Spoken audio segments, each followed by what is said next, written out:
செய்தியினுடைய ஆதாரமாக ஒரு வசனத்தை நம்ம வாசிக்க போகிறோம். எல்லாரும் வேதத்தை திறந்து எடுத்துக்கொள்ளலாம். 1 சாமுவேல் 17ஆம் அதிகாரத்திலே 37வது வசனத்தை நாம் வாசிக்க போகிறோம். எல்லாரும் எடுத்துக்கொள்ளலாம். 1 சாமுவேல் 17ஆம் அதிகாரத்திலே 37வது வசனத்தை எல்லாரும் சேர்ந்து நம்ம வாசிக்க போகிறோம். பின்னும் தாவீது, என்னை சிங்கத்தின் கைக்கும் கரடியின் கைக்கும் தப்புவித்த கர்த்தர் இந்த பெலிஸ்தியனுடைய கைக்கும் தப்புவிப்பார் என்றான். அப்பொழுது சவுல் தாவீதை பார்த்து, போ, கர்த்தர் உன்னோடே கூட இருப்பாராக என்றான். நன்றாய் கவனிங்கள் ஆண்டவருடைய பிள்ளைகளே. இன்னொரு விசை கூட இந்த வசனத்தை நம்ம வாசிக்கலாம். பின்னும் தாவீது, என்னை சிங்கத்தினுடைய கைக்கும் கரடியினுடைய கைக்கும் தப்புவித்த கர்த்தர் இந்த பெலிஸ்தியனுடைய கைக்கும் தப்புவிப்பார் என்றான். அப்பொழுது சவுல் தாவீதை பார்த்து, நீ போ, கர்த்தர் உன்னோடே கூட இருப்பாராக என்றார். இந்த சம்பவம் ஆண்டவருடைய பிள்ளைகளுக்கு எல்லாருக்கும் தெரிந்த சம்பவம். கோலியாத் என்கிற ஒரு மிகப்பெரிய ஒரு ராட்சதன் இஸ்ரவேல் ஜனங்களுக்கு முன்பாக வந்து நிற்கிறார். அவனை பார்த்து அநேகம் ஜனங்கள் பயப்படுகிறார்கள். ஆனால் தாவீது என்கிற ஒரு தேவனுடைய மனுஷன் அந்த கோலியாத் என்கிற மனுஷனுக்கு முன்பாக போய் நிற்கிறான். நீ எவ்வளோ பெரிய ஆளாய் வேண்டும் என்றாலும் இருக்கலாம், நீ உயரமுள்ளவனா இருக்கலாம், நீ பெரிய யுத்த வீரனா இருக்கலாம், உன்னுடைய பரிசை உன்னுடைய கேடகம் எல்லாமே பெருசா இருந்தாலும் அவனுடைய ஒரு மிகப்பெரிய நம்பிக்கை என்ன அப்படின்னா, எனக்கு ஏற்கனவே ஒரு விசை சிங்கத்தினுடைய கைக்கு என்னை ஆண்டவர் தப்புவித்தார், கரடியினுடைய கைக்கு என்னை தப்புவித்தார். என்னை சிங்கத்தினுடைய கைக்கு தப்புவித்த கர்த்தர், கரடியினுடைய கைக்கு தப்புவித்த கர்த்தர் இந்த கோலியாத்தினுடைய கையிலிருந்தும் என்னை தப்புவிப்பார் என்று ராஜாவினிடத்தில் சொன்ன உடனே ராஜா வந்து, நீ போ அப்படின்னு அனுப்பி விடுகிறார். ஆண்டவருடைய பிள்ளைகளே, கடன் என்கிறது ஒரு மிகப்பெரிய கோலியாத்திற்கு சமம். இன்றைக்கு அநேகம் பேருடைய வாழ்க்கையிலே இங்கே எப்படி இஸ்ரவேல் ஜனங்களுக்கு முன்பாக கோலியாத்து நின்றானோ, அதே போல கடன் என்கிற ஒன்று அவர்களுக்கு முன்பாக கோலியாத்து போல நின்று கொண்டிருக்கிறது. மிக உயரமாய், மிக அதிகமான ஜெயஜாண்டிக்கான உருவமாய், சின்ன வயதிலிருந்தே அதை யாராலும் அழிக்க முடியாது என்கிற ஒரு மிகப்பெரிய உருவமாய் நின்று கொண்டிருக்கிறத நிறைய ஆண்டவருடைய பிள்ளைகள் பார்த்து இன்றைக்கு பயந்து போய் இந்த கடனிலிருந்து நான் வெளியே வரமாட்டேனோ என்று பலர் நினைக்கிறார்கள். ஆனா ஒன்று சொல்கிறேன், கடன் பிரச்சனையிலே இருக்கிற ஆண்டவருடைய பிள்ளைகள் இரண்டாவதாக நீங்கள் வெளியே அதிலிருந்து வர வேண்டும் என்று சொன்னால், நீங்க நான் அதிலிருந்து வெளியே வருவேன்ற நம்பிக்கை உங்களுக்கு கண்டிப்பாக அவசியம். அந்த நம்பிக்கை இல்லாம கடன் பிரச்சனையிலிருந்து ஒரு தேவனுடைய பிள்ளை கண்டிப்பாக வெளியே வர முடியாது. இன்றைக்கு நம்ம செய்கிற ஒரு மிகப்பெரிய தவறு என்ன அப்படின்னா, நிறைய பேருக்குள்ள நம்பிக்கை போயிருச்சு. பாஸ்டர், நான் வெளியே வருவேன்ற நம்பிக்கை எனக்கு இல்லை பாஸ்டர், நான் எப்படி வெளியே வர்றது, நான் எப்படி வெளியே வருவேன்? இதனாலேயே நாளுக்கு நாள் அவர்களுக்கு பயம், இதனாலேயே நாளுக்கு நாள் நிறைய பேர் உடைஞ்சு போயிட்டு இருக்கிறாங்க. ஆனா வேதத்தினுடைய வார்த்தை சொல்லுது, நீங்க நம்பலன்னா ஆண்டவர் உங்களுக்கு அற்புதத்தை செய்ய முடியாது. இன்றைக்கு என் கூட இந்த ஜெபத்தில் இருக்கிற ஆண்டவருடைய பிள்ளைகளே, உங்கள் கடன் எவ்வளவு பெரிதாய் வேண்டும் என்றாலும் இருக்கலாம், அது ஒரு மிகப்பெரிய பிரச்சனையா வேண்டும் என்றாலும் இருக்கலாம், இந்த ஜெபத்திற்கு வருகிறதற்கு முன்னாடி வரைக்கும் உங்களுக்கு நம்பிக்கையே இல்லை. பாஸ்டர், உண்மைதான் பாஸ்டர், எனக்கு வெளியே வருவேன்ற நம்பிக்கை எனக்கு சுத்தமா இல்லை பாஸ்டர். ஒரு காலத்தில் அந்த நம்பிக்கை இருந்துச்சு, ஒரு நாள்ல அந்த நம்பிக்கை இருந்துச்சு. ஆனா இன்னைக்கு போற போக்கு பார்த்தா எனக்கு கடன்ல இருந்து நான் வெளியே வருவேன்ற நம்பிக்கை இல்லைன்றத எத்தனையோ பிள்ளைகள் இந்த சத்தியத்தை கேட்கிறவங்க இருக்கலாம். ஆனா ஆண்டவர் உங்களிடத்துல பேசுறாரு, மகனே, நீ நம்புவாயானால், நீ இதிலிருந்து வெளியே வருவேன் என்கிற விசுவாசம் உங்களுக்குள்ளே இருக்குமானால், வேதம் சொல்லுகிறது, விசுவாசிக்கிறவனுக்கு எல்லாம் கூடும் அல்லவா. நம்புறவர்களை அதிலிருந்து கர்த்தர் வெளியே கொண்டு வர வல்லவராய் இருக்கிறார். நீங்கள் வேதத்தில் வாசிக்கும் போது வேதம் சொல்லுகிறது, ஆண்டவரை குறித்து ஆண்டவர் அற்புதம் செய்த இடத்தை எல்லாம் பார்ப்பீர்களே. ஆனால் அவர் போய் ஒருத்தரிடத்தில் கேட்கிறார், எப்பா, நீ சுத்தமாவா என்று நீ விசுவாசிக்கிறாயா, நீ நம்புறாயா? உடனே ஆண்டவரே நான் நம்புறேன். சரி போ, உடனே ஒரு விடுதலை ஆக்குறவர்கள். 2 குருடர்களை குறித்து வேதம் சொல்லுகிறது, தாவீதின் குமாரனே எனக்கு இறங்கும் இறங்கும் இறங்கும் என்று கத்தி கொண்டிருக்கிறார்கள். அப்போ கூட இருக்கிறவங்க எல்லாம் அதட்டுறாங்க, நீ அவரை வருத்தப்படுத்த வேணாப்பா, அவர் போயிட்டு இருக்கிறாரு. ஆனா அவர்களை குறித்து வேதம் சொல்கிறது முன்னிலும் அதிகமாய் கத்தினார்கள். எல்லாரும் அவனை நீ கூப்பிட்டு வேஸ்ட்டுப்பா, நீ இந்த மாதிரி ஜெபம் பண்ணி வேஸ்ட்டுப்பா, அதுலேருந்து நீ வெளியே வர முடியாது, நீ எப்படி வெளியே வர முடியும், உன்னுடைய குருடு அப்படியே தான் இருக்கும், உன் பலவீனம் அப்படியே தான் இருக்கும் அப்படின்னு சுற்றி இருக்கிற அத்தனை பேர் சொன்ன போதிலும் இவங்க 2 பேருக்குள்ளேயும் ஒரு மிகப்பெரிய நம்பிக்கை இருந்துச்சு. கண்டிப்பாக ஆண்டவர் எனக்கு இதிலிருந்து விடுதலை கொடுக்க வல்லவராக இருக்கிறார். அதிகமாய் சத்தம் போட்டு கத்துனாங்க. ஆண்டவர் திரும்பி பார்த்து வேதம் சொல்லுகிறது அந்த 2 பேருக்கும் ஆண்டவர் விடுதலையை கொடுத்தார். இன்றைக்கும் ஆண்டவர் உங்களிடத்துல தான் பேசுகிறார். உங்க சுற்றி இருக்கிற நிறைய பேர் சொல்லலாம் நீ வெளியே வர முடியாதுன்னு சொல்லலாம், பேங்க் சொல்லலாம் நீ வெளியே வர முடியாதுன்னு சொல்லலாம், இல்லையென்றால் உங்களுடைய சொந்தங்கள் சொல்லலாம் நீங்க வெளியே வர முடியாதுன்னு சொல்லலாம். ஆனா நான் ஆண்டவருக்குள்ள விசுவாசிக்கிறேன், உங்களுக்கு ஒரு மிகப்பெரிய நம்பிக்கை இருக்கணும். கண்டிப்பாக ஆண்டவர் இதிலிருந்து என்னை வெளியே கொண்டு வருவார். இந்த பிரச்சனையிலிருந்து ஆண்டவர் வெளியே கொண்டு வருவார்.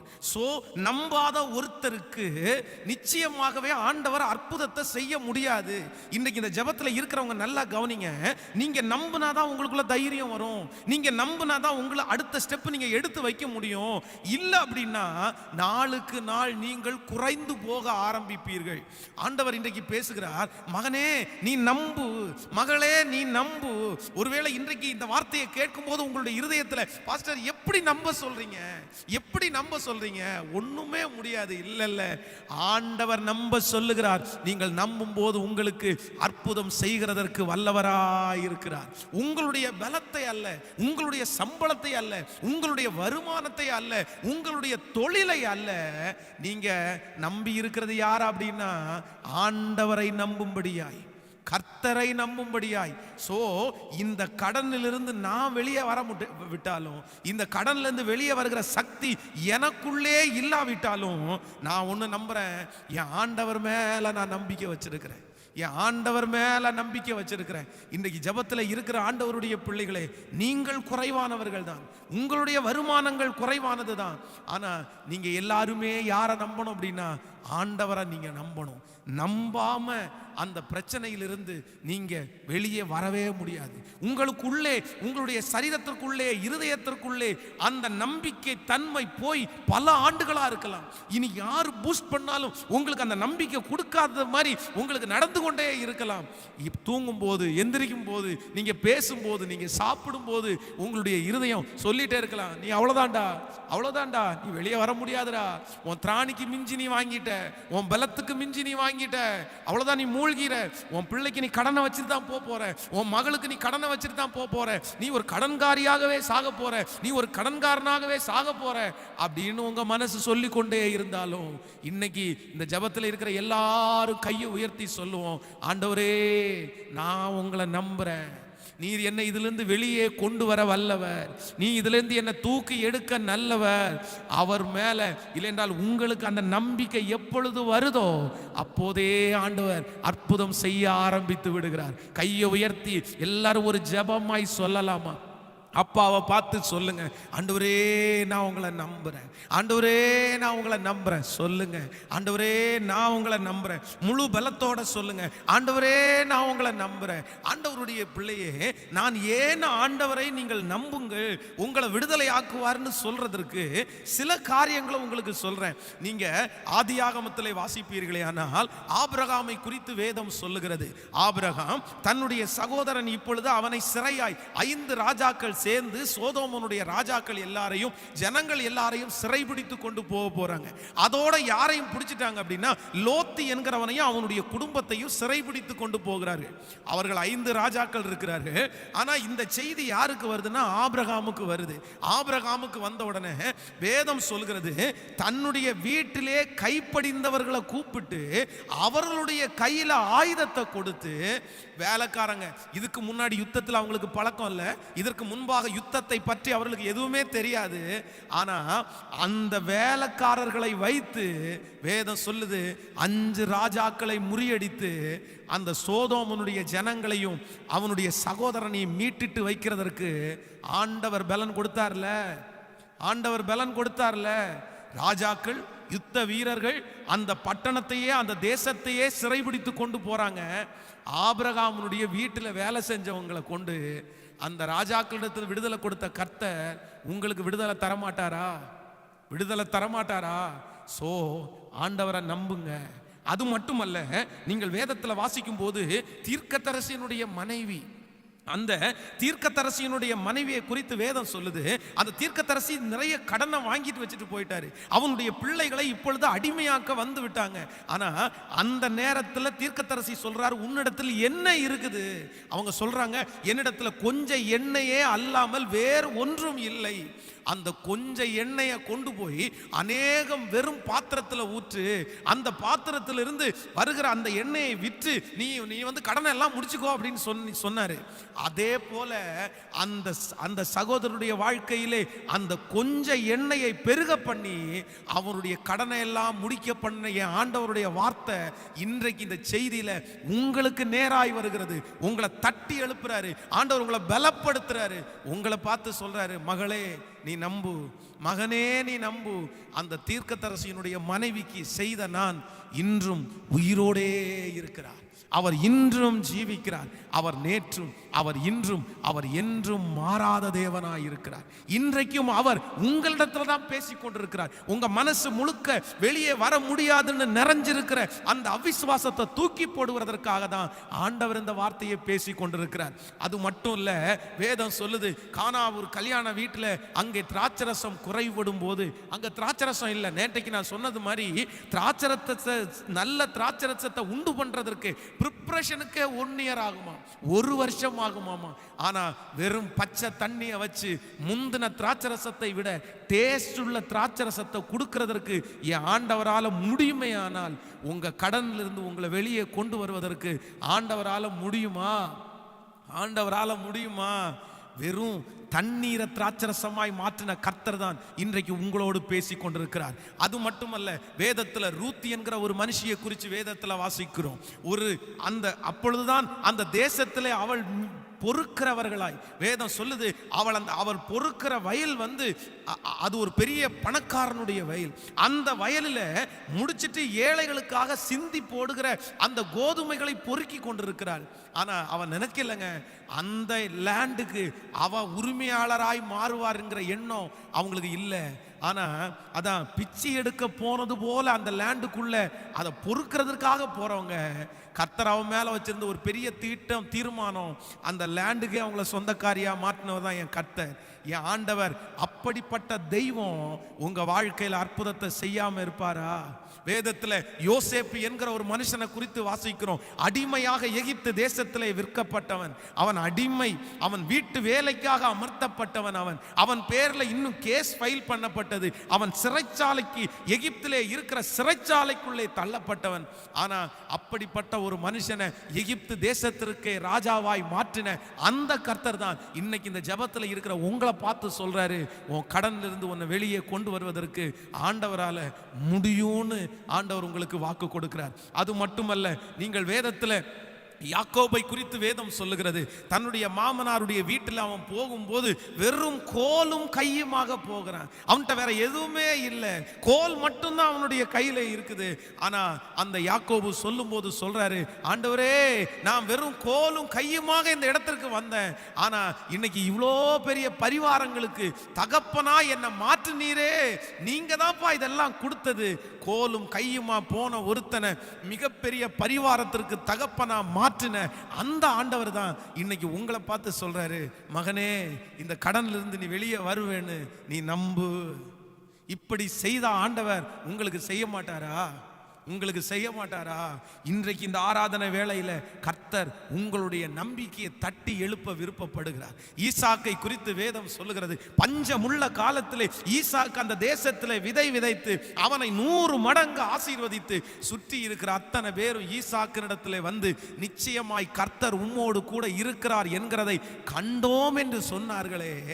ஈசாக்க பஞ்சகாலத்தில் ஆசீர்வதித்த கர்த்தர், ஈசாக்கை எல்லாரும் துரத்தினதற்கு பிறகும் அவனை நிர்மூலமாக்காமல் அவன் வெட்டின ஏசேக்கை தூத்து போட்டு அவன் வெட்டின சித்தனாவை தூத்து போட்டு இனி இவன் விளங்க மாட்டான், இனி இவன் உருப்பட மாட்டான், இவன் இனி பிச்சைக்காரனா மாறிடுவான்னு அத்தனை கேராரூர் மேய்ப்பர் சொன்ன போதிலும் அவனை அந்த ஜனங்களுக்கு முன்பாக நிறுத்தி அழகு பார்த்த தெய்வம் தான் இன்னைக்கு உங்களோட பேசிட்டு இருக்கிறாரு.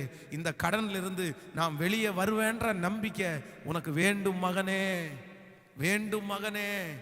இன்னைக்கு இந்த ஜெபத்தில் இருக்கிற எல்லாரும் ஆண்டவரை பார்த்து சொல்லணும், இந்த கடன்ல இருந்து நான் வெளியே வருவேன்னு நான் நம்புறேன், நான் நம்புறேன், நான் நம்புறேன்.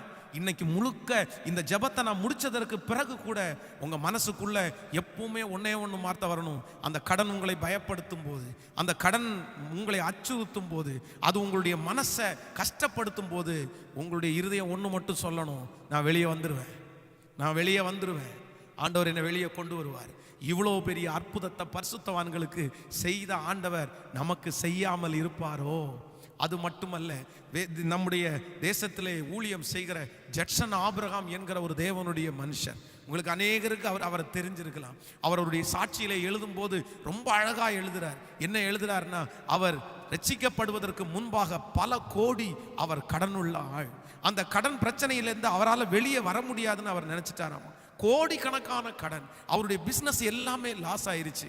இனி அவரால் கடனை முடிப்பேன் அப்படின்ற நம்பிக்கை அவரை விட்டு போயிருச்சு. அந்த நம்பிக்கை போகும்போது இனி பேசாம தற்கொலை செய்து மாண்டு போகலாம், இந்த கடன்ல இருந்து நம்மளால வெளியே வர முடியாது என்று தற்கொலைக்கு நேராக போகும்போது ஆண்டவர் அவரை சந்திக்கிறார், ஆண்டவர் அவரை தொட்டார், ஆண்டவர் அவரை முழுவதுமாய் ரட்சித்தார். அதற்கு பிறகு ஒரு சின்ன கேக் ஷாப் ஒன்று ஆரம்பித்தார். இன்னைக்கு அவருடைய சாட்சியை நீங்கள் வந்து நீங்கள் போய் படித்து பாருங்க. கோயம்புத்தூர் பட்டணத்தில் அவர் கிட்டத்தட்ட பல ஆண்டுகளுக்கு முன்பாக ஒரு கன்வென்ஷன் கூட்டம் வைத்தார். அந்த கன்வென்ஷன் கூட்டத்தினுடைய கிரவுண்டுக்கு நான் போகும்போது அந்த கிரவுண்டில் லைட்டு எதுவுமே கட்டப்படலை, லைட்டு எதுவுமே கட்டலையே. டைம் ஆச்சு, எப்படி கன்வென்ஷன் கூட்டத்தை நடத்த போகிறாங்கன்னா, அவரே ஒரு 3 லாரி லைட்டு பண்ணுற மாதிரி ஒரு 3 லாரி, அந்த லாரியை 3 இடத்துல விட்டு அவ்வளோதான், அதுவே லைட்டை கொண்டு வந்துருச்சு. அந்த கிரவுண்டே கவர் ஆயிடுச்சு. அது கோடிக்கணக்கான மதிப்புள்ள அந்த லாரி, அது அவருடையது அப்படின்னு சொன்னாங்க. இன்றைக்கு ஆண்டவர் அவரை அதிகமாய் ஆசீர்வதித்து அந்த கடன் பிரச்சனையிலிருந்து வெளியே கொண்டு வந்து இன்னைக்கு சாட்சியாய் கர்த்தர் அந்த மனுஷனை நிறுத்தி இருப்பாரே. ஆனால் இன்றைக்கு இந்த சத்தத்தை கேட்கிற ஆண்டவருடைய பிள்ளைகளை உங்களை நிறுத்த மாட்டாரா? அப்ப ஏன் இன்னும் நம்பிக்கை இல்லாம இருக்கிறீங்க? உங்களை நிறுத்த மாட்டாரா? ஜாய்ஸ் மேயர் என்கிற தேவனுக்கு ஊழியம் செய்கிற அவங்களை குறித்து ஒரு சாட்சியை வாசித்தேன். அவர்களும் அப்படித்தான் ஆண்டவருக்குள்ள வர்றதற்கு முன்பாக பல கோடிக்கு கடன்காரியா இருந்தார்கள். அவர்களால் அதிலிருந்து வெளியே வரவே முடியவில்லை. ஆனா வேதத்தில் இருக்கிற ஒரு 100 வாக்குத்தத்த வசனங்களை எழுதி திரும்ப திரும்ப திரும்ப அறிக்கை செய்து இந்த வசனம் எனக்காக தான் எழுதப்பட்டிருக்கிறது, இந்த வசனம் எனக்காக தான் எழுதப்பட்டிருக்குதுன்னு சொல்லி அறிக்கை செய்ய ஆண்டவர் இன்னைக்கு அவங்க மாதமானா செலவு பண்ற ஊழியத்திற்காக செலவு பண்ற பணமே பல கோடி ரூபாய் செலவு பண்ற அளவுக்கு இன்னைக்கு ஆசீர்வதித்த கர்த்தர் உங்களை வெளியே கொண்டு வர மாட்டாரா? உங்களை வெளியே கொண்டு வர மாட்டாரா? நிறைய பேர் கடன் பிரச்சனையினால தற்கொலை எண்ணம் நிறைய பேருக்குள்ள இருக்குது. நிறைய பேருக்கு வாழ்றதுக்கு பிடிக்கல, நிறைய பேர் சாப்பிட்றதுக்கு கூட பிடிக்கல, நிறைய பேர் இங்க இருக்கிற நிறைய பேர் நீங்க தூங்குறதே இல்லை சரியா, நிறைய பேர் தூங்குறதில்லை. எப்போ எந்திரிச்சாலும் உங்க கண்ணுக்கு முன்னாடி கடன் என்கிற ஒரு அரக்கன் வந்து நின்று உங்களை பயப்படுத்தி கொண்டே இருக்கிறான். அந்த அரக்கனை தான் நீங்க பாக்குறீங்க, அந்த அரக்கன் தான் உங்களை பயமுறுத்துறான், அந்த அரக்கன் உங்களை சாப்பிட வேணான்றான், அந்த அரக்கன் உங்களை தூங்க வேணான்றான், அந்த அரக்கன் உங்களுக்கு நிம்மதியாகவே உங்களை விடலை, உங்களை பயமுறுத்திட்டே இருக்கிறான். அதனால நிறைய பேர் இது வேண்டாம், இந்த வாழ்க்கையே வேணாம், முடிக்கலாம், தற்கொலை செய்யலான்னு கூட நினைக்கலாம். ஆனா உங்கள்கிட்ட நிறைய பேர்ட்ட ஆண்டவர் டைரக்டா பேசிட்டு இருக்கிறாரு. ஆண்டவர் நேருக்கு நேராய் பேசுகிறார். உங்க மேல அன்பு வச்சு, உங்க மேல இரக்கம் வச்சு ஆண்டவர் பேசுறார். மகளே நீ பயப்படாதே, மகனே நீ பயப்படாதே. அந்த அரக்கன் ஒரு மிகப்பெரிய அரக்கனாய் உனக்கு முன்பாய் நின்றாலும் உன்னை விடுதலையாக்குற ஒருவர் உண்டு, உன்னை தூக்கி எடுக்கிற ஒருவர் உண்டு. அவர் நினைப்பாரே ஆனால் அவர் எத்தனையோ பேரை ஆசீர்வதித்தவர். நிச்சயமா உங்களை அதிலிருந்து வெளியே எடுத்து கொண்டு வருவார். ஆனா இன்றைக்கு ஆண்டு அந்த 2வது நாள் உங்களிடத்துல என்ன எதிர்பார்க்கிறாங்கன்னா, பிலீவ் பா, நம்புப்பா. நீங்க நம்பினாதான் ஓடுவீங்க, நீங்க நம்பினாதான் நீங்க ஜெபிக்க ஆரம்பிப்பீங்க, நீங்க நம்பினாதான் இந்த உபவாச ஜெபத்துல உங்களால சின்சியரா கலந்து கொள்ள முடியும். நீங்க நம்பல அப்படின்னா எத்தனை தான் உங்களுக்கு பிரசங்கம் பண்ணியும், எத்தனை தான் உங்களுக்காக ஜெபம் பண்ணியும் உங்களை அதிலிருந்து வெளியே கொண்டு வரவே முடியாது. சோ இன்றைக்கு முழுவதுமாக ஆண்டவரை நம்புவோம். இன்றைக்கு ஆண்டவருடைய சமூகத்திலே இந்த வார்த்தைக்காக நான் ஜெபித்த போது ஆண்டவர் என்னுடைய இருதயத்திலே ஒரு சில காரியங்களை பேசினார். அப்படின்னா என்ன காரியத்தை சொன்னார் அப்படின்னா, ஒரு தேவனுடைய பிள்ளை இந்த கடன் பிரச்சனை நம்மை விட்டு நீங்காது என்று அவங்க ஏன் நம்பல, அவங்க நம்பாம இருக்கிறதுக்கு என்ன காரணம் அப்படின்றத குறித்து ஆண்டவர் என்கிட்ட ஒரு சில காரியத்தை பேசினார். நானும் அதைத்தான் இன்னைக்கு உங்களுக்கு பிரசங்கம் பண்ண போறேன். நீங்க நிறைய பேர் இந்த கடனில் இருந்து நான் ஏன் வெளியே வர முடியாதுன்னு நினைக்கிறீங்கன்னா, உங்களால ஏன் நம்ப முடியல அப்படின்னா, நம்பர் 1, முதலாவதாக ஒரு வசனத்தை நம்ம வாசிக்க போகிறோம். 2 ராஜாக்களின் புஸ்தகத்தை எடுத்துக்கொள்ளுங்கள். 2 ராஜாக்களின் புஸ்தகம் 4ஆம் அதிகாரத்திலே, 2 ராஜாக்களின் புஸ்தகம் 4ஆம் அதிகாரம் 7வது வசனத்தை நம்ம வாசிக்க போகிறோம். 4ஆம் அதிகாரம் 7வது வசனம். அவன் போய் தேவனுடைய மனுஷனுக்கு அதை அறிவித்தான். அப்பொழுது அவன், நீ போய் அந்த எண்ணெயை விற்று உன் கடனை தீர்த்து மீதத்தை கொண்டு நீயும் உன் பிள்ளைகளும் ஜீவனம் பண்ணுங்கள் என்றான். நீங்கள் வாசிக்கும் போது நீங்கள் 6வது வசனத்திலிருந்து வாசிக்க போகிறோம்.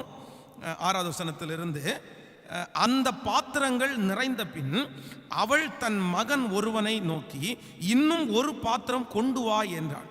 அதற்கு அவன், வேறே பாத்திரம் இல்லை என்றான். அப்பொழுது எண்ணெய் நின்று போயிற்று. அவள் போய் தேவனுடைய மனுஷனுக்கு அதை அறிவித்தாள்.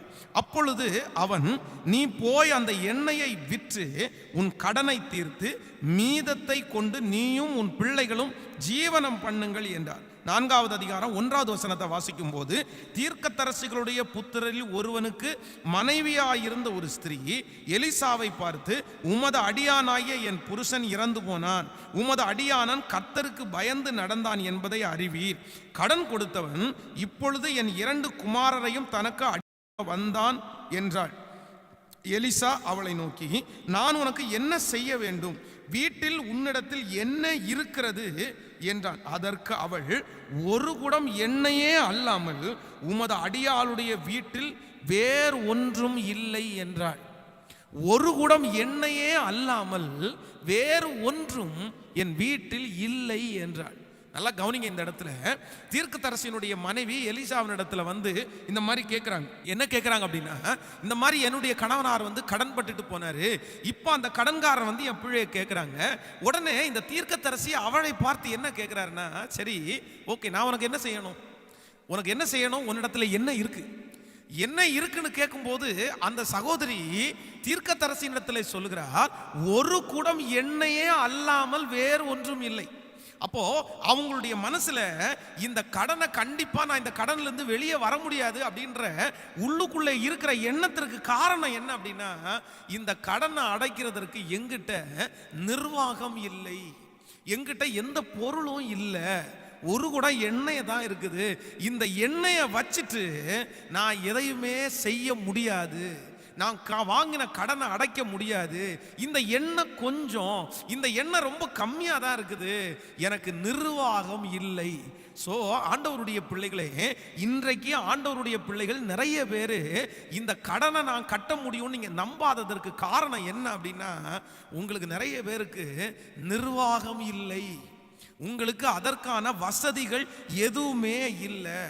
ஒன்று நினைத்துக் கொள்ளுங்கள், ஆண்டவருடைய பிள்ளைகளை பொறுத்த அளவில் உங்களுக்கு உங்களுடைய நிர்வாகத்தை வச்சு ஆண்டவர் எப்பவுமே அற்புதம் செய்ய மாட்டார்.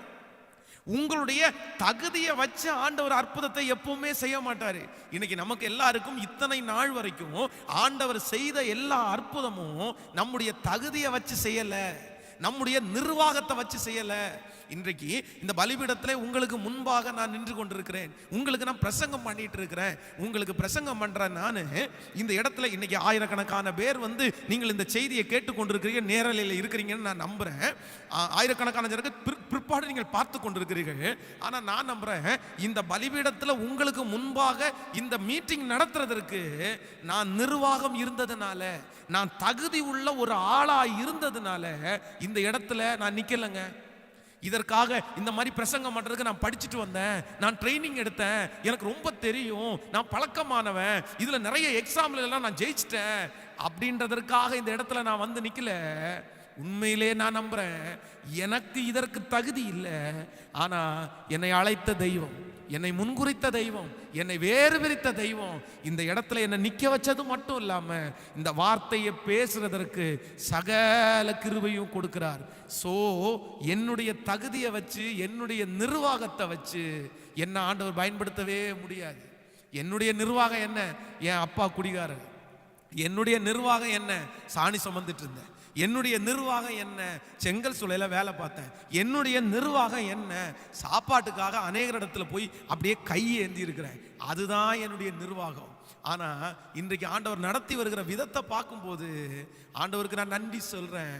நேற்றைய தினத்துல கூட இந்த ஊழிய அப்படியே சும்மா ஒரு இடத்துல போய் ஜெபம் பண்ணிட்டு அப்படி இருக்கும்போது அந்த மழை தூரிட்டே இருக்கும்போது அப்படியே என்னுடைய கண்களெல்லாம் நிறைஞ்சு அப்படியே கண்ணீரா ஊத்திருச்சு. ஏன் அப்படின்னா ஆண்டவர் நடத்தி வந்த பாதையெல்லாம் நான் நினைச்சு பார்த்து அப்படியே சும்மா ஒரு இடத்துல அப்படி மழை பெஞ்சிட்டு இருக்குது, ஒரு செவர்ல சாஞ்சு நிற்கிறேன், கண்ணில் மட்டும் தண்ணி ஊத்திட்டே இருக்குது. ஆண்டவருக்கு அப்படியே இருதயத்தின் ஆழத்திலிருந்து நன்றி சொன்னேன். ஆண்டவரே, எனக்கு எந்த நிர்வாகமும் என் இடத்துல இல்லை, எந்த தகுதியும் எனக்குள்ள இல்லை. என் தகுதியை பார்த்து நீங்க என்னை பயன்படுத்தவே இல்லை. இன்றைக்கு இந்த செய்தியில என்னோட கேட்டுக்கொண்டிருக்கிற ஆண்டவருடைய பிள்ளைய, உங்களால ஏன் நம்ப முடியல, என் கடனை முடிக்க முடியும்னு உங்களுக்கு நம்பிக்கை இல்லாததுக்கு காரணம் உங்கள்கிட்ட நிர்வாகம் இல்லை. ஆனா ஆண்டவரை பொறுத்த அளவில் உங்க நிர்வாகத்தை பார்க்கவே இல்லை. ஆனா ஒன்று பார்க்குறாரு, உங்களை பார்க்குறாரு. நான் சொல்றது உங்களுக்கு புரியும்னு நினைக்கிறேன். ஆண்டவர் ஏன் தகுதியை பார்க்கல, என் படிப்பை பார்க்கல, என் பேக்ரவுண்டை பார்க்கல. ஆனா யாரை பார்த்தாரு தெரியுமா? என்ன பார்த்தாரு. இந்த ஊழியத்தில் என்னை உங்களுக்கு முன்பாய் கொண்டு வந்து நிறுத்துறதற்கு ஆண்டவர் என்னுடைய வேற எதையுமே பார்க்காம என்ன பார்த்தாரு. சோ இன்றைக்கு நான் உங்களுக்கு சொல்றேன், நீங்க தான் முக்கியம். நீங்க தான் முக்கியம். இந்த சத்தத்தை கேட்டுக்கொண்டிருக்கிற தேவ பிள்ளைய நீங்க தான் முக்கியம். நீங்க உங்களை கெடுத்துக்காதீங்க. அதான் உலகத்துல ஒரு பழமொழி சொல்லுவாங்கல்ல, சுவர் இருந்தாதான் சித்திரம், சுவர் இருந்தாதான் சித்திரம். நீங்க இந்த கடனுக்காக கவலைப்பட்டு உங்க உடம்ப கெடுத்துக்கிட்டு நீங்க தூங்காம சுகரு, பிரஷரு, இப்படிப்பட்ட வியாதியை நீங்க வருத்தி சாப்பிடாம கவலைப்பட்டு ஒல்லியாகி உங்க சரீரத்தை நீங்களே கெடுத்தா, நான் சொல்றேன், உங்களுக்கு ஆண்டவர் எப்படி அற்புதம் செய்ய முடியும்? இந்த கடன்ல இருந்து ஆண்டவர் உங்களுக்கு விடுதலை கொடுப்பாரு சிஸ்டர், பிரதர், உங்களுக்கு விடுதலை கொடுப்பாரு பிரதர். ஆனா நீங்க அதுக்கு முன்னாடியே நீங்க உங்களை உடைச்சுக்காதீங்க, நீங்க ஒண்ணும் இல்லாம போகாதீங்க. நீங்க யோசிச்சு நீங்க சிக்காயிராதீங்க. வேதத்துல அதற்கு ஈடான ஒரு வசனத்தை நம்ம வாசிக்க முடியும். மோசேயை குறித்து வேதம் சொல்லுகிறது. மோசே, ஆண்டவர் சொல்றாரு, என் ஜனங்களுடைய கூக்குரல் நான் கேட்டேன், சத்தத்தை கேட்டேன், இப்பொழுது நான் அவர்களை விடுதலை ஆக்குறதற்காக நான் விரும்புறேன், வா மோசே, உன்னை நான் அனுப்புவேன்னு ஆண்டவர் சொல்றாரு. சொல்லும் போது இந்த மோசே ஆண்டவரை பார்த்து என்ன சொல்றாரு அப்படின்னா, ஆண்டவர்கிட்ட சொல்ற, ஆண்டவரே, நான் திக்குவாயும் மந்த நாவும் உள்ளவன். நல்லா கவனிங்க, நான் திக்குவாயும் மந்த நாவும் உள்ளவன்.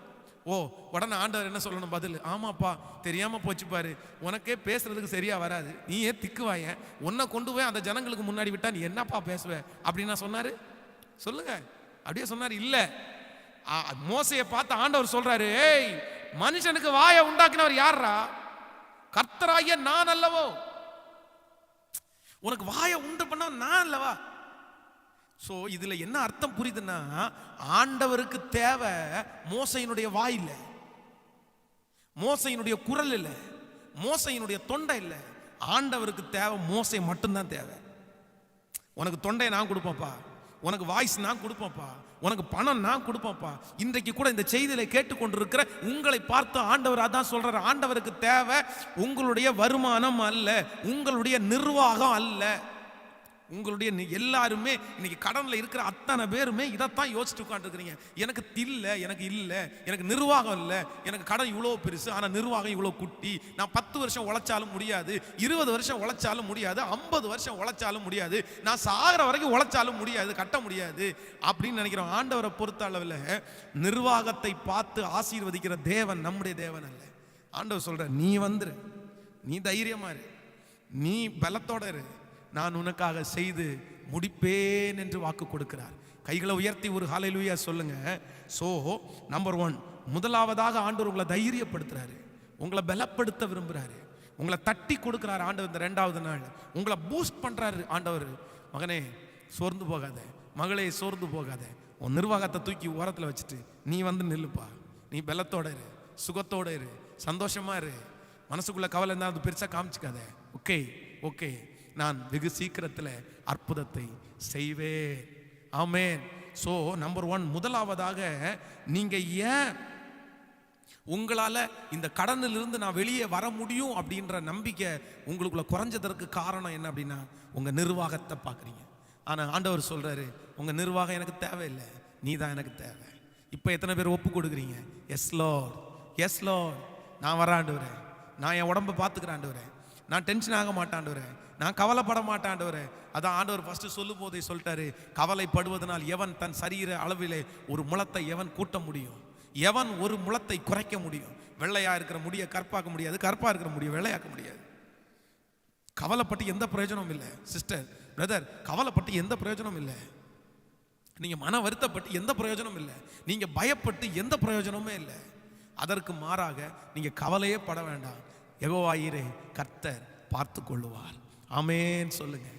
சோ உங்களுடைய நிர்வாகம் அல்ல, ஆண்டவர் சொல்றாரு நீங்க முக்கியம். நம்பர் 2, இரண்டாவதாக நிறைய பேர் இந்த கடன்ல இருந்து நான் வெளியே வர முடியாது அப்படின்னு அவர்கள் சொல்லுகிற இரண்டாவது சாக்கு போக்கு இல்லைன்னா இரண்டாவது காரியம் என்ன அப்படின்னா, நம்ம வாசிக்கலாம், ஒரு வசனத்தை வாசிக்கலாம். 1 சாமுவேலின் புஸ்தகம் எடுத்துக்கொள்ளுங்கள். 1 சாமுவேல் 17ஆம் அதிகாரத்தில் 26வது வசனத்தை வாசிக்க போகிறோம்.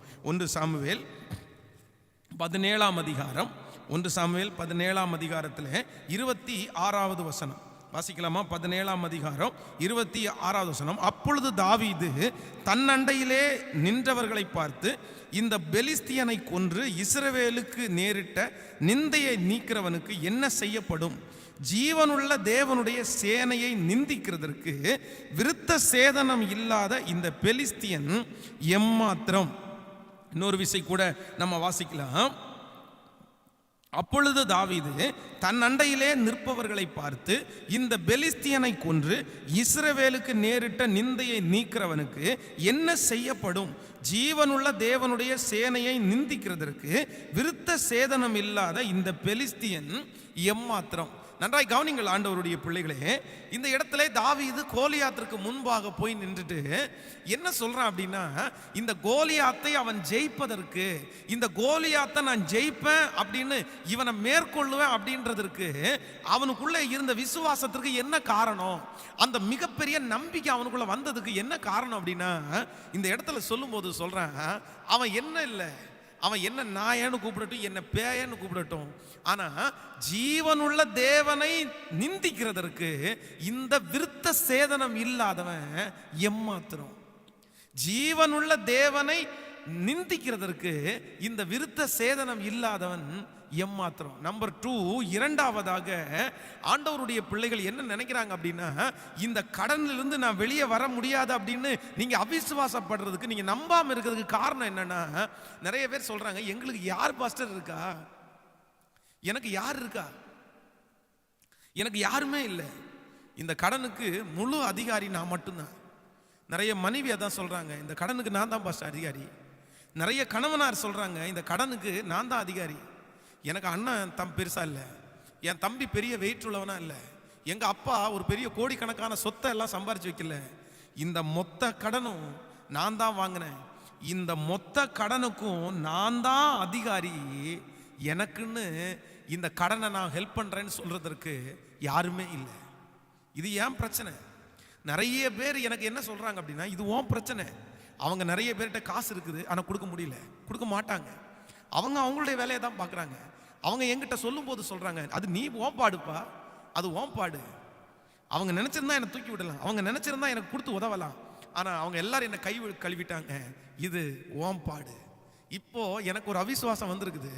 எனக்கு நம்பிக்கை இல்லாததுக்கு காரணம் என்ன அப்படின்னா, எனக்கு யார் இருக்கா, எனக்கு யார் இருக்கா?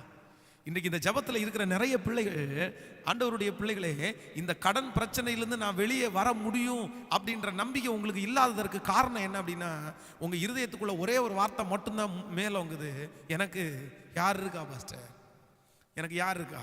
என் பையனை நம்பி பிரயோஜனம் இல்லை, என் பொண்ணை நம்பி பிரயோஜனம் இல்லை, எங்க அப்பாவை நம்பி பிரயோஜனம் இல்லை, எங்க அம்மாவை நம்பி பிரயோஜனம் இல்லை, யாரை நம்பியுமே பிரயோஜனம் இல்லை. யாரை எனக்கு யாருமே இல்லை. ஆனா ஒன்று நினைத்துக் கொள்ளுங்கள், இந்த கடன் பிரச்சனை உங்க பிரச்சனை மட்டும் இல்லை, உங்க கூட அம்மா இல்லாம இருக்கலாம், அப்பா இல்லாம இருக்கலாம், பிள்ளைங்க இல்லாம இருக்கலாம், கணவன் இல்லாம இருக்கலாம், மனைவி இல்லாம இருக்கலாம். ஆனா ஆண்டவர் இங்கே சொல்லும்போது ரொம்ப அழகா சொல்றாரு, இந்த பிரச்சனை உங்க பிரச்சனை இல்லை, இந்த பிரச்சனை ஆண்டவருக்கும் பிரச்சனை தான். நீங்க கடன் பட்டு அவமானப்பட்டீங்க அப்படின்னா யாருடைய நாமம் கெட்டு போகும்? யாருக்கு அவமானம்? கர்த்தருக்கும் சேர்த்து தான் அவமானம்.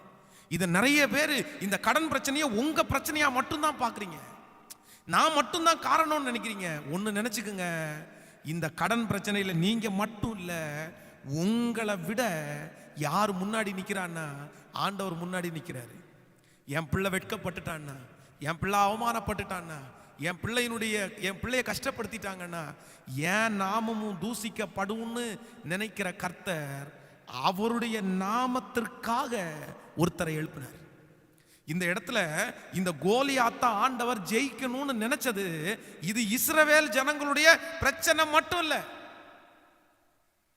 இஸ்ரவேல் ஜனங்களுடைய அந்த பெரிய பெரிய அந்த பட்டயத்தையும் ஈட்டியையும் வைத்திருக்கிற அந்த சிப்பாய்கள் எல்லாம் என்ன நினைச்சாங்க அப்படின்னா இது எங்க பிரச்சனை. சவுல் ராஜா என்ன நினைச்சான் அப்படின்னா இது ஏன் பிரச்சனை, அவமானப்பட்டுட்டோமே, வெட்கப்பட்டுட்டோமே அப்படின்னு நின்றுட்டு இருக்காங்க. ஆனா ஆண்டவர் சொல்றாரு இது உங்க பிரச்சனை மட்டும் இல்லப்பா, நீங்க தோற்று போயிட்டீங்க அப்படின்னா உங்களுக்கு மட்டும் அவமானம் கிடையாது. அதான் தாவீது சொல்லும் போது சொல்றான், இவனை ஜெயிச்சிருவேன், இவனை தூக்கி போட்டுருவேன். ஏன் அப்படின்னா இது எனக்கு மட்டும் அவமானம் கிடையாது, ஜீவன் உள்ள தேவனை தூசிச்சான்ல, ஜீவன் உள்ள தேவனை தூசிக்கிறதற்கு இவன் யாரு? ஆண்டவருடைய பிள்ளை நீங்க ஜெயிச்சே ஆகணும். இந்த கடன்ல இருந்து நீங்க வெளியே வந்தே ஆகணும். இந்த கடன்ல இருந்து நீங்க வெளியே வரலன்னா ஆண்டவருடைய நாமத்திற்கும் சேர்த்து தான் தூசிக்கப்படும். சோ ஆண்டவர் இன்னைக்கு உங்களை பார்த்து என்ன சொல்றாருன்னா, மகன் இது உன் பிரச்சனைன்னு மட்டும் நீ குழம்பி போகாத, இது என் பிரச்சனையும் சேர்த்து தான். ஸோ அப்படி அவருடைய பிரச்சனையும் சேர்ந்து அவர் நினைக்கிறதுனால தாவீதுக்கு பலன் கொடுத்து கோலியாத்தை ஜெயிக்க பண்ணினவர் உங்களுக்கு பலன் கொடுத்து இந்த கடன் பிரச்சனையிலிருந்து உங்களை ஜெயிக்க பண்ணாம இருப்பாரா? சொல்லுங்க, உங்களை ஜெயிக்க பண்ணாம இருப்பாரா? உங்களுக்கு ஏற்படுகிற நிந்தை உங்களுக்கு மட்டும் இல்லை, உங்களுக்கு ஏற்படுகிற நிந்தை உங்க பிள்ளைகளுக்கு மட்டும் இல்லை, உங்களுக்கு ஏற்படுகிற நிந்தை ஆண்டவருடைய நாமத்துக்கும் சேர்த்து தான். பைபிள் தூக்குறாங்கன்னு சொல்லுவாங்கல்ல, ஆண்டவரை நம்புறாங்கன்னு சொல்லுவாங்கல்ல. ஸோ ஆண்டவர் உங்களுக்கு 1% இல்லை, 100% உங்களோடே கூட நிற்கிறார். பிரதர், உங்க கூட இயேசு நிற்கிறார். சிஸ்டர், உங்க கூட இயேசு நிற்கிறார். உங்க கடன்ல உங்க கூட நிற்கிறதுக்கு யாருமே இல்லாம நீங்க குழம்பி போக வேண்டாம், வருத்தப்பட வேண்டாம். இன்னைக்கு நிறைய பேர் இந்த ஜெபத்தில் அப்படி உடஞ்சு போன இருதயத்தோட இருக்கிறத நான் உணர்றேன். இல்லை பாஸ்டர், உண்மைதான் பாஸ்டர், இந்த கடன்ல என் கூட யாருமே இல்லை பாஸ்டர். ஆயிரக்கணக்கான பேர் எனக்கு சொந்தக்காரங்க இருக்காங்க, ஆனா என்கரேஜ்மெண்டான வார்த்தை சொல்றதுக்கு கூட ஒருத்தர் இல்லை. என் மனைவி கூட என்ன என்கரேஜ் பண்ணல பாஸ்டர், என் கணவன் கூட என்ன என்கரேஜ் பண்ணல, என் பிள்ளைங்க என் கூட என்கரேஜ் பண்ணல, என் அம்மா அப்பா கூட என்ன என்கரேஜ் பண்ணல. அத்தனை பேருமே என்ன சுட்டி காமிச்சு நீ தான் காரணம்ன்றாங்க. நீ தான் காரணம் இல்லை. என் நம்பிக்கை ஏன் போச்சு தெரியுமா பாஸ்டர்? நான் இந்த கடன்ல இருந்து வெளியே வர முடியாம போயிருவனோன்னு என் நம்பிக்கை ஏன் போச்சு தெரியுமா பாஸ்டர்? நான் ஒருத்தரை நம்பி கடன் வாங்கினேன், அவர் நீ தான் காரணம்னு என்னை விட்டுட்டு போனாரு. இன்னொரு ஃப்ரெண்டை நம்பி கடன் வாங்கினேன், அவன் ஓம்பாடுன்னு சொல்லிட்டு போனான். இப்படி சுற்றி இருக்கிற எல்லாருமே இந்த கடன் பிரச்சனை வந்த உடனே என்ன தனியா விட்டுட்டு அத்தனை பேரும் என்னை கை நீட்டி இதுக்கு நீ தான் காரணம்னு என்னை விட்டுட்டு போயிட்டாங்க. இப்போ நான் தனியா நிற்கிறதுனால நிறைய நேரத்தில் எனக்கு இந்த கடன் பிரச்சனையிலேருந்து நான் வெளியே வர முடியுன்ற நம்பிக்கை என்னை விட்டு போயிருச்சு பாஸ்டர், என்னை விட்டு போயிருச்சு பாஸ்டர். ஆனால் ஆண்டவர் யாரையோ ஒருத்தர் ஆறுதல் படுத்துறதை நான் உணர்றேன். யாரையோ ஒருத்தர் ஆண்டவர் இந்த ஜெபத்தில் தேற்றுறதை நான் ஃபீல் பண்ணுறேன். நான் ஃபீல் பண்ணுறேன் சிஸ்டர், பிரதர். இல்லை இல்லை இல்லை இல்லை, ஆண்டவர் சொல்கிறார் அது உனக்கு மட்டும் அவமானம் இல்லைப்பா, என் நாமத்தை தூசிக்கிறதுனால உன் கூட நான் உனக்கு துணையாய் நிற்பேன். அது உன் பிரச்சனை மட்டும் இல்லை, அது எனக்கும் பிரச்சனை. நம்புறீங்களா? பிலீவ் பண்ணுறீங்களா? கையை மட்டும் மேலே உயர்த்தி I love you Jesus, I love you low, I love you so much. அதுக்காக தான் இந்த மீட்டிங் ஆண்டவர் உங்களுக்கு ஆயத்தப்படுத்தி இருக்கிறார். இந்த கடன் பிரச்சனையை மீட்டிங்கை ஆயத்தப்படுத்தினதுக்கு வேற யாருமே காரணம் இல்லை. இந்த ஜெபத்துல என் கூட இருக்கிற தேவ பிள்ளையே உனக்காக மட்டும்தான், ஒரே ஒருத்தருக்காக மட்டும்தான். நீ ஒரே ஒருத்தருக்கு மட்டும்தான். நீ தான் சொல்லிட்டு இருந்த, என் கூட இந்த பிரச்சனையில யாருமே என் கூட இல்லை, கட்டின மனைவி கூட என் கூட இல்லைன்னு நீங்க சொல்லிட்டு இருந்தீங்க. ஆண்டவர் உங்க ஒரே ஒருத்தருக்காக தான் இந்த மீட்டிங்கை அரேஞ்ச் பண்ணி உங்களை பார்த்து தான் இப்ப பேசிட்டு இருக்கிறாரு. மகன், இந்த பிரச்சனையில நான் உன் கூட நிக்கிறேன்னு ஆண்டவர் சொல்றாரு. நீ பயப்பட வேண்டாம், நீ நம்பு. இதுல இருந்து வெளியே வருவேன்னு நீ நம்பு. இதுல இருந்து நான் வெளியே வருவேன்னு நீ விசுவாசி. ஏன் அப்படின்னா இந்த பிரச்சனை உனக்கு மட்டும் இல்ல, எனக்கும் பிரச்சனை. நம்புறவங்க கையை மேல உயர்த்தி எஸ் லார்ட், எஸ் லார்ட் நான் நம்புறேன் சொல்லுங்க. ஏசப்பாவை பார்த்து எல்லாரும் சத்தமா சொல்லுங்க, இயேசுவே நான் நம்புறேன், இயேசுவே நான் நம்புறேன், இயேசுவே நான் நம்புறேன். ஹல்லேலூயா, ஹல்லேலூயா. சோ நம்பர் 2, இரண்டாவதாக, நம்ம நிறைய பேர் கடன்ல இருந்து ஏன் வெளியே வர முடியாது அப்படின்னு நம்ம நினைக்கிறோம்னா, நீங்க மட்டும் தனிமையா இருக்கிறதுனால, உங்களுக்கு யாரும் துணையா இருக்கிறதுனால நீங்க உங்களுக்குள்ள விசுவாச நம்பிக்கை இல்லை. ஆனா ஆண்டவர் இன்னைக்கு பேசிட்டாரு, இல்ல இல்ல நான் கூட இருக்கிறேன். ஆமென் சொல்லுங்க. நம்பர் 3, மூன்றாவது, இன்னைக்கு இருக்கிற நிறைய பேர் கடன் பிரச்சனையிலிருந்து ஏன் நான் வெளியே வர முடியாது அப்படின்னு அவங்க நினைக்கிறாங்க. அப்படின்னா ஒரு வசனத்தை நம்ம வாசிக்க போகிறோம். ஸ்தோத்திரம். வாசிக்கலாமா? 2 கொரிந்தியருக்கு எடுத்துக்கொள்ள. 2 கொரிந்தியர் 2ஆம் அதிகாரத்திலே 14வது வசனத்தை நம்ம வாசிக்க போகிறோம். 2 கொரிந்தியர், ஸ்தோத்திரம், 2 கொரிந்தியர் 2ஆம் அதிகாரம், 2 கொரிந்தியர் 2ஆம் அதிகாரத்திலே 14வது வசனத்தை சேர்ந்து வாசிக்கலாம். கிறிஸ்துவுக்குள் எப்பொழுதும் எங்களை வெற்றி சிறக்க பண்ணி எல்லா இடங்களிலேயும் எங்களை கொண்டு அவரை அறிகிற அறிவின் வாசனையை வெளிப்படுத்துகிற தேவனுக்கு ஸ்தோத்திரம். இன்னொரு விஷயம் கூட வாசிக்கலாம். கிறிஸ்துவுக்குள் எப்பொழுதும் எங்களை வெற்றி சிறக்க பண்ணி எல்லா இடங்களிலேயும் எங்களை கொண்டு அவரை அறிகிற அறிவின் வாசனையை வெளிப்படுத்துகிற தேவனுக்கு ஸ்தோத்திரம். கிறிஸ்துவுக்குள் எங்களை வெற்றி சிறக்க பண்ணி எல்லா இடங்களிலேயும் எங்களை கொண்டு அறிகிற அறிவின் வாசனை, எங்களை வெற்றி சிறக்க பண்ணி. அப்போஸ்தலனாகிய பவுல் சொல்லும்போது சொல்லுகிறார், எங்களை எல்லா இடங்களிலேயும் ஆண்டவர் வெற்றி சிறக்க பண்ணுகிறார். சோ இன்றைக்கு ஆண்டவருடைய பிள்ளைகளே, நீங்கள் கடனிலிருந்து நான் வெளியே வர முடியாதுன்னு சொல்றதற்கு மிகப்பெரிய ரீசன் என்ன அப்படின்னா, நீங்க தோற்று போனீங்கன்னு சொல்றீங்க. ஐ எம் ஃபெயிலியர், நான் தோற்று போயிட்டேன் பாஸ்டர், நான் என் தொழிலில் 10 முயற்சி எடுத்தேன், தோற்றுட்டேன். இந்த மாதிரி இங்கே காசு வரும் அப்படின்னு நினச்சேன், அங்கே தோற்றுட்டேன். நான் கை வைக்கிற எல்லாமே எனக்கு ஃபெயிலியர் ஆகுது. நான் கை வச்ச எல்லாமே எனக்கு தோற்று போயிடுது, எதுவுமே எனக்கு கை கொடுக்கல. நீங்க நிறைய பேருடைய மனசுக்குள்ள இருக்கிறதா ஆவியானவர் பேசுறாரு. நான் இவ்வளவு தோற்று போயிட்டேனே பாஸ்டர், நான் போய் இன்னைக்கு எப்படி இந்த கடனை முடிச்சிடுவேன்? ஏதாவது ஒன்றுல ஜெயிச்சிருந்தேன்னா பரவாயில்ல, ஓகே, இது ஒன்றில் ஜெயிச்சிட்டோம், அடுத்ததில் ஜெயிச்சிருவோம் அப்படின்னு போவேன். இதுவரையிலையும் என்னுடைய இருதயம், என்னுடைய வாழ்க்கை தோல்வியை மட்டும்தான் பார்த்துருக்குது. ஆனால் ஆண்டவர் இன்னைக்கு சொல்றாரு, இல்லை இல்லை, இதுவரையிலும் உங்களுடைய வாழ்க்கை தோல்வியை பார்த்திருந்தாலும் எல்லா இடங்களிலையும் உங்களை வெற்றி சிறக்க பண்றதுக்கு ஒருத்தர் வல்லவரா இருக்கிறார். நீங்க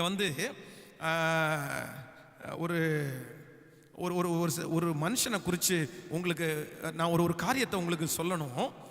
ஐன்ஸ்டீன் என்கிற அந்த விஞ்ஞானி, அதை நீங்கள் அவரை நீங்கள் கேள்விப்பட்டிருப்பீங்கன்னு நினைக்கிறேன்.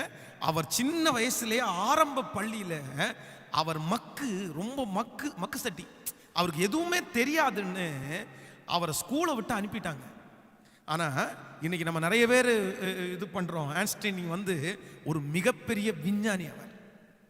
அது மட்டும் இல்லை, நீங்கள் தாமஸ் ஆல்வா எடிசன் அப்படின்றத குறித்து நமக்கு எல்லாருக்குமே தெரியும், எல்லாத்தையும் கண்டுபிடிச்சவர் அவர் தானே. இந்த தாமஸ் ஆல்வா எடிசன் தன்னுடைய 4வது வயசில் அவருக்கு ஒரு காது கேட்காதாம், செவிடு. அவருக்கு மெதுவாக பேசினா எதுவுமே கேட்காது, பாதி செவிடு, கத்தி தான் அவர்கிட்ட பேசணும். 4வது வயசுல இவர் செவிடா இருக்கிறதுனால அவருடைய ஸ்கூலில் இருந்து அவர் ரிஜெக்ட் பண்ணப்பட்டார். நாங்கள் சொல்றது எதுவுமே இவனை கேட்க மாட்டேங்குது, இவனை கூட்டிட்டு போயிருங்கன்னு சொல்லி தாமஸ் ஆல்வா எடிசன் 4வது வயசுல ஸ்கூல்ல இருந்து வேண்டான்னு இவன் மண்டையில் எதுவுமே ஏறாது அப்படின்னா. ஆனா இன்றைக்கு இருக்கிற கண்டுபிடிப்புகளில் கிட்டத்தட்ட 1031 கண்டுபிடிப்பு தாமஸ் ஆல்வா எடிசனுடைய கண்டுபிடிப்பு. தோல்விதான் அவருடைய வாழ்க்கையில தோல்வி. அதான் அவர் சொல்லும் போது ரொம்ப அழகா ஒரு இடத்துல எழுதும்போது எழுதுகிறார், இந்த பல்பை நீங்க கண்டுபிடிக்கிறதுக்கு எத்தனை காரியத்தை நீங்க ஆராய்ச்சி செய்யுங்க, எத்தனை ட்ரை பண்ணீங்கன்னு சொல்லும் போது கிட்டத்தட்ட 1000 ட்ரை பண்ணாராம். அப்போ அந்த 1000லையும் நீங்க ஃபெயிலியர் ஆயிட்டீங்கன்னு கேட்டா, ஆமா 1000லையும் நான் ஃபெயிலியர் ஆயிட்டேன். அப்போ உங்க மனநிலைமை எப்படி இருந்துச்சுன்னு கேட்கும்போது அவர் ரொம்ப அழகா ஒன்று சொல்றாரு. இல்ல நான் 1000லையும் ஃபெயிலியர் ஆயிட்டேன்னு நினைக்கல, அந்த 1000லையும் இந்த மாதிரி பொருளை வச்சு இதை கண்டுபிடிக்க முடியாதுன்னு தெரிஞ்சுக்கிட்டேன்றாரு. நான் உங்களுக்கு சொல்றது புரியுதா? அவரு 1000 தோல்வியை பார்த்து கடைசியில தான் இதை கண்டுபிடிச்சிருக்கிறாரு. ஆனா அவர்கிட்ட பேட்டி கேட்கும்போது 1000 தோல்வியில நீங்க எப்படி இதை பார்த்தீங்கன்னு கேட்கும்போது அவர் சொல்றாரு, இந்த 1000 தோல்விகளை நான் தோல்வியா பார்க்கல, 1000லையும் இந்த மாதிரி ஒரு பொருளை வச்சு இதை கண்டுபிடிக்க முடியாதுன்னு தெரிஞ்சுக்கிட்டேன். அவர் ஒரு ஆண்டவருடைய பிள்ளை. இன்னைக்கு இந்த சத்தத்தை கேட்கிற அன்பு தேவ பிள்ளையே, உங்க வாழ்க்கையில எல்லாமே மைனஸ். படிப்புல மைனஸ், வியாபாரத்தில் மைனஸ், வேலையில் மைனஸ், ஃபெயிலியர். எங்க பார்த்தாலும் எனக்கு ஃபெயிலியர் தான் பாஸ்டர். ஆனா நான் நம்புறேன், அதுல ஒரே ஒருவர் அந்த மைனஸ்ல வந்து நிற்பார். அதுக்காக தான் இந்த மீட்டிங். அந்த ஒரே ஒருத்தரை நம்பி பாருங்க, அந்த ஒரே ஒருத்தரை விசுவாசிச்சு பாருங்க. உங்க ஃபெயிலியர்ல, உங்க மைனஸ்ல இவர் ஒரே ஒருத்தரை கொண்டு வந்து வைங்க. அவர் வந்து அந்த மைனஸ்ல நின்றுட்டாருன்னா அந்த மைனஸ் என்னவா மாறும் அப்படின்னா அது பிளஸ்ஸா மாறும். இந்த ஜெபத்தில் இருக்கிற நிறைய பேருக்கு தீர்க்க தரிசனமா சொல்றேன், நீ நிறைய பேர் மைனஸ். இன்றைக்கும் இந்த ஆராதனையில நான் ரொம்ப கண்ணீரோடு சொல்லுவேன், என் வாழ்க்கையில பிளஸ்ஸை நான் பார்த்தது ரொம்ப குறைவு. இன்றைக்கு இந்த ஊழியத்திற்கு வர்றதற்கு முன்பாக என் வாழ்க்கையில ஆயிரக்கணக்கான மைனஸை தான் நான் பார்த்துருக்கிறேன். எல்லாத்துலையுமே ஃபெயிலியர், எல்லாத்துலையுமே ரெட்டுங்க. ஆசையா இருக்கும். இந்த பசங்களுடைய புரோக்கர் ரிப்போர்ட்ல வந்து அந்த அந்த ப்ளூல எழுதியிருக்கும் போது அவ்வளோ ஆசையா இருக்கும். ஆனா என்னுடைய ரிப்போர்ட்டை வந்து பார்த்தீங்கன்னா மொத்தமும் ஃபெயிலியர் ரெட்டு தான் இருக்கும். ஏன் அப்படின்னா அவ்வளோ வேலைப்படும். வெள்ளிக்கிழமை ஸ்கூல் முடிச்சுட்டு வந்துட்டாங்கன்னா அவ்வளோதான், சனிக்கிழமை காலையில் எந்திரிச்சு வேலைக்கு போகிறோம், ஞாயிற்றுக்கிழமை சர்ச்சுக்கு போயிட்டு வேலைக்கு போயிடுறோம், செங்கல் சோலைக்கு வேலைக்கு போயிடுறோம். படிக்கிறதுக்கு காலையில் எந்திரிச்ச உடனே 5 மணி 6 மணிக்கு கரெக்டாக நான் எந்திரிக்கல அப்படின்னா தண்ணியை தூக்கி மூஞ்சில ஊற்றி விட்டுருவாங்க. எந்திரிச்சு போடா அப்படின்னு எந்திரிச்சு அவ்வளோதான். காலையில் குடத்தை எடுத்துட்டு வாழைக்கு தண்ணி எடுக்க போயிட்டோம் அப்படின்னா 200-300 வாழைக்கு தண்ணி எடுத்து முடியும் போது கரெக்டாக டைம் பார்த்தீங்கன்னா 8 மணி ஆயிரும். 9 மணிக்கு சரியாக ஸ்கூலில் இருக்கணும். ஓடி வந்து வீட்டில் வந்து ஆமாம் வாழைக்கு தண்ணி எடுக்கும் போதே குளிச்சு முடிச்சுட்டு வீட்டில் வந்து ஒரு செம்பு நிறைய பழைய கஞ்சி தண்ணி வச்சுருப்பாங்க அம்மா. அந்த தண்ணியை எடுத்து குடிச்சிட்டு அவசரமாக ஸ்கூலுக்கு ஓடுனா அசம்பிளியில் வெளியே விட்டுருப்பாங்க, லேட்டாக வந்துட்டேன் அப்படின்னு. அடி வாங்காத நாளே இல்லை. எல்லாத்துலேயுமே மைனஸ், அட்டண்டன்ஸில் மைனஸ், எல்லா ஆக்டிவிட்டீஸ்லேயும் மைனஸ். ஆனால் நான் நம்புகிறேன், அப்படி மைனஸாக இருந்த ஒரு பென்ஸ் ஒரே ஒருத்தரை மட்டும் நான் அறிஞ்சுக்கிட்டேன். அதுவும் பேர் கிறிஸ்தவனாய அல்ல, அறிஞ்சிக்க வேண்டிய விதத்தில் அவரை ரொம்ப நேசிச்சு, அவரை ரொம்ப விரும்பி, அவர் தான் வாழ்க்கைன்னு சொல்லி அவரை ரசித்து, அவரை ருசித்து, அவரை பார்த்து, அவர்கிட்ட பேசி, அவர்கிட்ட பழகி, அவர்கிட்ட கொஞ்சி, அவர்கிட்ட கெஞ்சி, அவர் பாதத்தை பிடிச்சி, அவர் மார்பில் சாஞ்சு, அவர் சொல்லி நான் கேட்டு, நான் சொல்லி அவர் கேட்டு, அவருடைய விருப்பத்தை இதெல்லாத்தையும் பண்ணி அந்த ப்ளஸ்ன்ற ஒருத்தர் என் மைனஸில் வந்து நின்ட்டாரு. இன்னைக்கு என் வாழ்க்கை உங்கள் எல்லாருக்கும் முன்பாகவும் ப்ளஸ்ஸாக தாங்க இருக்கு.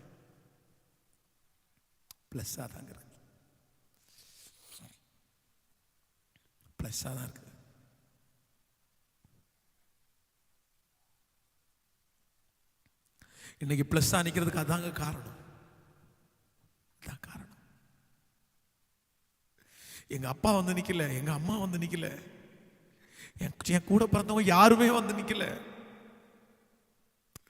ஆனா எல்லாருமே மைனஸ் தான் சொன்னாங்க. அவனும் படிப்பு ஏறாது. ஆண்டவர் வந்து நின்னார்ல, அந்த தேவன் தான் இன்றைக்கு இந்த ஜெபத்தில் இருக்கிற நிறைய பேரோட ஆண்டவர் பேசிட்டே இருக்கிறார். நிறைய பேரோட ஆண்டவர் சொல்லிட்டே இருக்கிறாரு, மகன், பிரதர், சிஸ்டர், நீங்க தான் நிறைய பேர் இந்த கடன்ல இருந்து நான் வெளியே வரவே முடியாது அப்படின்னு நீங்க சொல்லிட்டே இருந்தீங்க. காரணம் என்ன அப்படின்னா, நீங்க எல்லாத்துலயுமே தோற்று போன ஒரு பர்சன், ஃபெயிலியர்.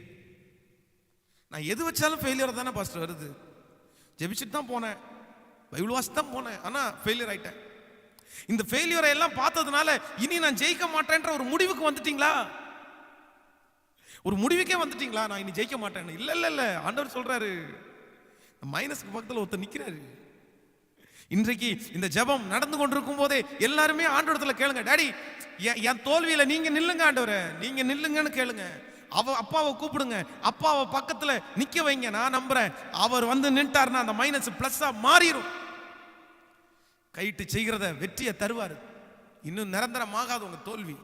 ஒண்ணுல ஜெயிக்க பண்ணுவார், ஒண்ணுல ஜெயிக்க பண்ணுவார். எல்லா பொல்லாத வழிகளையும் விட்டுட்டு ஆண்டவரை மட்டும் உறுதியாய் பற்றி பிடிப்பீர்களே ஆனால் கர்த்தர் ஜெயிக்க பண்ணுவார், கர்த்தர் ஜெயிக்க பண்ணுவார்.